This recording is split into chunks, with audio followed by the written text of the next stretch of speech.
Hello students, we will start this video lecture from your fifth chapter of first unit, that is errors. Errors are very important in terms of studying physics because in physics we have to do so many observations and then we do calculation, and when we are taking observation we take it with any instrument or any device, and then there are few limits which are associated with every device and every instrument.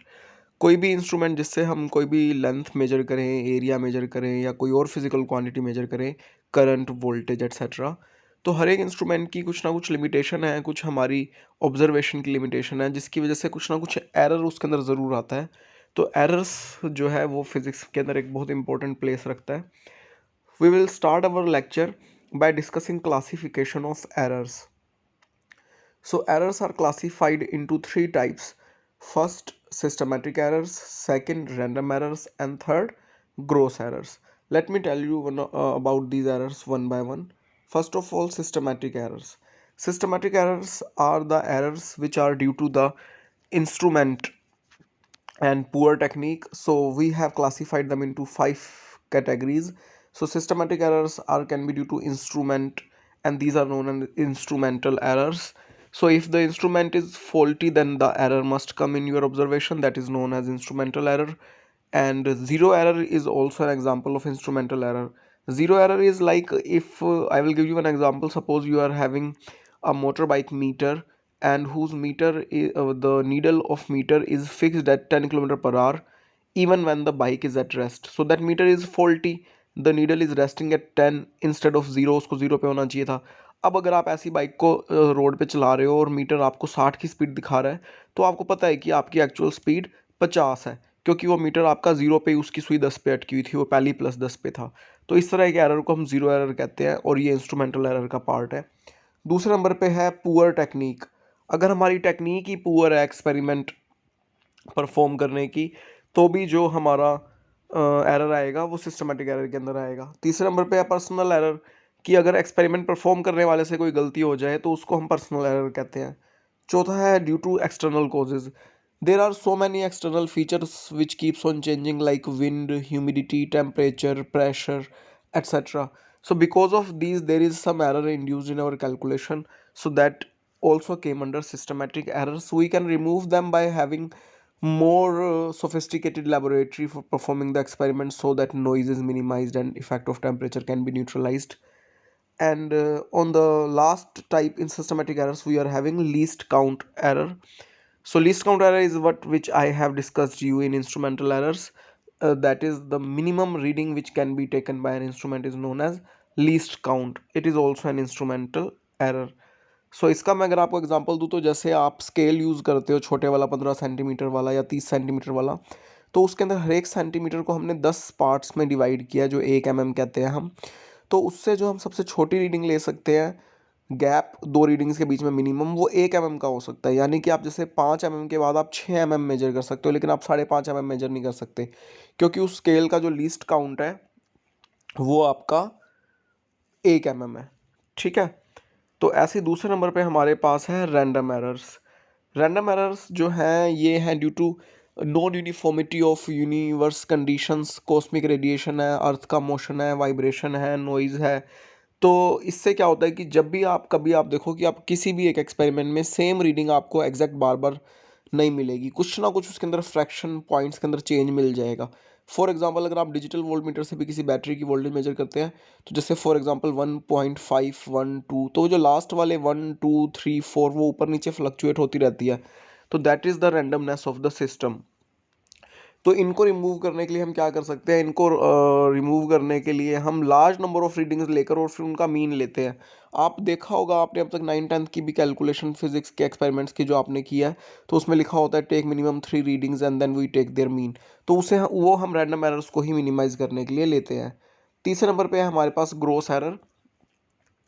Gross error का जो role है वो क्या है कि ये जो है these are purely due to careless observer. तो इनको हम डेफिनेटली रिमूव कर सकते हैं. हम कोई इंस्ट्रूमेंट को बिना सेट किए पढ़ रहे हैं, हम रॉन्ग ऑब्जर्वेशन ले रहे हैं, हम वैल्यू ही फार्मूले में गलत पुट कर रहे हैं, तो इस तरह के जो एरर्स हैं वो ग्रोस एरर्स के अंडर आते हैं. So after discussing the types of errors, now we are having more narrowed down approach कि न्यूमेरिकल कैसे होंगे, कैलकुलेट क्या करना पड़ेगा, कि कौन कौन से टाइप के एरर हम अपनी कैलकुलेशन में कैलकुलेट कर सकते हैं। तो there are 4 types of errors: absolute error, mean absolute error, relative और fractional error and percentage error. हम इसको ना एक एग्जांपल की हेल्प से समझेंगे। जैसे आपको एक एग्जांपल गिवन है जिसमें रिफ्रैक्टिव इंडेक्स किसी एक्सपेरिमेंट में वाटर का हमने मेजर किया और स्टूडेंट ने 8 रीडिंग्स ली और उसने देखा कि 8 टाइम्स में उसमें रीडिंग उसको कैसे मिली, 1.29, 1.33, 1.34। ऐसे ही उसको देखो सेम रीडिंग भी बाई चांस दोबारा मिल सकती है, जैसे 1.3 उसको सेम रीडिंग दोबारा मिल गई।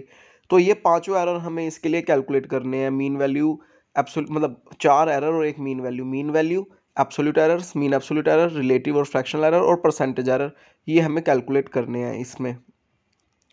तो इसके कैलकुलेशन, इसके सॉल्यूशन की तरफ अगर हम चलें आगे, तो आप यहाँ पे देखोगे कि सबसे पहले तो मीन वैल्यू हम सबको कैलकुलेट करना आती है कि मीन वैल्यू किसी भी वेरिएबल के लिए हम कैलकुलेट कर सकते हैं, sum of the variables divide by number of variables. तो इसी तरीके से हमने यहाँ पे मीन वैल्यू कैलकुलेट की, हमने सारे के सारे जो रीडिंग्स थी उन सबको हमने ऐड किया और उनको हमने 8 से डिवाइड कर दिया और हमारे पास 1.3275। अगर आप देखो कि आपको इंडिविजुअल वैल्यूज़ जो गिवन थी वो डेसिमल के 2 पॉइंट बाद तक गिवन थी, तो इसलिए हमने इसको डेसिमल के 2 पॉइंट तक राउंड ऑफ कर दिया। तो ये हमारे पास मीन वैल्यू आ गई और हमारे पास पहला आंसर आ गया यहाँ पे, ठीक है। इसके बाद अगर हम आगे जाएं तो एब्सोल्यूट एरर्स क्या होते हैं। एब्सोल्यूट एरर जो है ये फार्मूला है आपका एब्सोल्यूट एरर का, जितनी आपकी इंडिविजुअल रीडिंग्स हैं उतने ही आपके एब्सोल्यूट एरर्स होंगे। हम मीन वैल्यू में से इंडिविजुअल वैल्यू को सब्ट्रैक्ट करते चले जाएंगे और हमारे पास एब्सोल्यूट एरर आते चले जाएंगे। ये देखो यहाँ पे हमने एब्सोल्यूट एरर कैलकुलेट किया हुआ है, ये पूरी की पूरी कॉलम मीन वैल्यू की है जो कि सेम है 1.33 1.33, और इसमें से हमने इंडिविजुअल वैल्यूज़ को हम सब्ट्रैक्ट करते चले गए तो हमारे पास इंडिविजुअल एब्सोल्यूट एरर्स आते चले गए। ये एरर पॉजिटिव भी हो सकते हैं और ये एरर नेगेटिव भी हो सकते हैं। तो इस तरीके से हमारे पास सेकंड आंसर आ गया हमारे पास एब्सोल्यूट एरर्स का, ठीक है। फिर तीसरे नंबर पे अगर हम चले तो तीसरे नंबर पे हमारे पास मीन एब्सोल्यूट एरर हमें कैलकुलेट करना है। मीन एब्सोल्यूट एरर को हम ये आगे डेल्टा लगा के रिप्रेजेंट करते हैं, ये डेल्टा लगा दिया, delta mu m is representing mean absolute error. Further इस चैप्टर में जब हम प्रोपेगेशन ऑफ एरर पढ़ेंगे तो हम जो बात करेंगे वो मीन एब्सोल्यूट, वो हम फ्रैक्शनल एरर की बात करेंगे, mean absolute error divide by mean value के। और उस टाइम पे ये आगे अगर हम एम ये वाला नहीं भी लगाएंगे तो आप समझ जाना कि ये डेल्टा म्यू जो होएगा खाली ये मीन एब्सोल्यूट एरर को बाय डिफॉल्ट रिप्रेजेंट करेगा आगे प्रोपेगेशन ऑफ एरर पढ़ते हुए।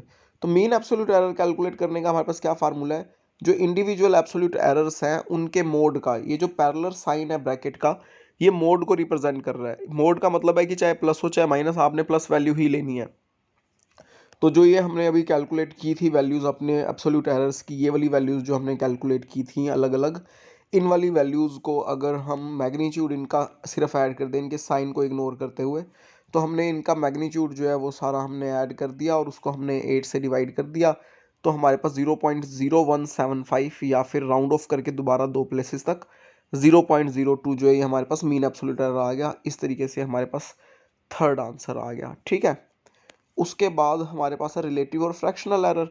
रिलेटिव और फ्रैक्शनल एरर क्या होता है, अगर आप मीन एब्सोल्यूट एरर को मीन वैल्यू से डिवाइड कर दे तो उसको रिलेटिव या फ्रैक्शनल एरर कहते हैं। और ये प्लस माइनस दोनों साइन के साथ आता है क्योंकि इट कैन बी पॉजिटिव और इट कैन बी नेगेटिव। तो रिलेटिव एरर निकालने के लिए हमने मीन वैल्यू कैलकुलेट की हुई थी 0.02 और इसको हमने 1.13 से डिवाइड कर दिया तो हमारे पास प्लस माइनस 0.015 हमारा पास रिलेटिव एरर आ गया। 2 पॉइंट अगर हमने इसको राउंड ऑफ कर दिया तो 0.02 ये हमारे पास हो गया, ये हमारे पास आ गया चौथा आंसर। पांचवें नंबर पे हमें परसेंटेज एरर कैलकुलेट करना है। परसेंटेज एरर बहुत आसान है, आपके रिलेटिव या फ्रैक्शनल एरर जिसको आप बोलते हो, अगर हम इसको मल्टीप्लाई कर दें 100 से तो हमारे पास आ जाएगा परसेंटेज एरर। तो 0.015 जो हमने अभी कैलकुलेट किया था रिलेटिव एरर या फ्रैक्शनल एरर, उसको 100 से मल्टीप्लाई किया तो प्लस माइनस 0.15% हमारे पास परसेंटेज एरर आ गया। तो इस वीडियो को ध्यान से देखो, बीच में पॉज करके, ये आपका प्रदीप की बुक के अंदर सोल्ड एग्जाम्पल है, इसको पढ़ो, क्लासिफिकेशन एरर्स की पढ़ो, फिर नेक्स्ट लेक्चर में हम प्रोपेगेशन ऑफ एरर्स के बारे में पढ़ेंगे, ठीक है। Till then study physics and take care, thank you.